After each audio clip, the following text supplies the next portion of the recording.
Հենրիկ Իգիթյանի անվան գեղագիտության ազգային կենտրոնի մանկական արվեստի թանգարանում անցկացվում է իտալական դիզայնի օր ամենամյա միջազգային 10-րդ նախաձեռնությունը, որը կազմակերպել է Հայաստանում Իտալիայի դեսպանությունը։ Դիզայնի ոլորտի յուրահատուկ այս ցուցահանդեսն անվանել են Լայթոն։ Իտալական դիզայնի մասին ամբողջ աշխարհն է խոսում։ Սա եւս մեկ հարթակ է, որում մենք ցուցադրում ենք այն արտադրանքը, որը երկրորդ կյանք է ստացել։ Ռեդիզայն կամ վերականգնում անցնելով յուրաքանչյուր ապրանք մեր կյանքում նոր լույս է բերում, եւ սա է պատճառը, որ խորագիրն անվանել ենք Light-on Made in Italy։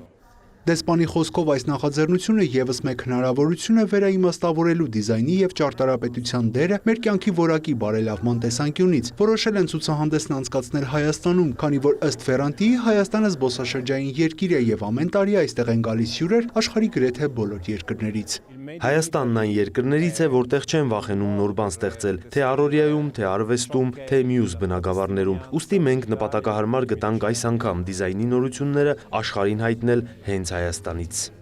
Ցուցահանդեսի այս տարվա հատուկ հյուրը իտալացի ճարտարապետ եւ դիզայներ Մարկո Պոլետին է։ Նա գործակցել է տարբեր խոշոր ընկերությունների հետ նորաձևության, դիզայնի եւ այլ ոլորտներում։ Պոլետին ստեղծագործական հարուստ հետագիծ ունի։ Այնքան համամիտ եմ այս տարվա խորագրի հետ, քանի որ ինչ-որ բան վերականգնելն իրոք լույս տալու նման է։ Մենք դիզայներները սովոր ենք երկրորդ կյանք տալ այս կամ այն ապրանքին, ուստի սա լավ հնարավորություն է, որ մարդիկ էլ տեսնեն այդ աշխատանքները, հասկանան, որ ռեդիզայնն իրականում նաև շրջակա միջավայրը մաքուր պահելուն է նպաստում։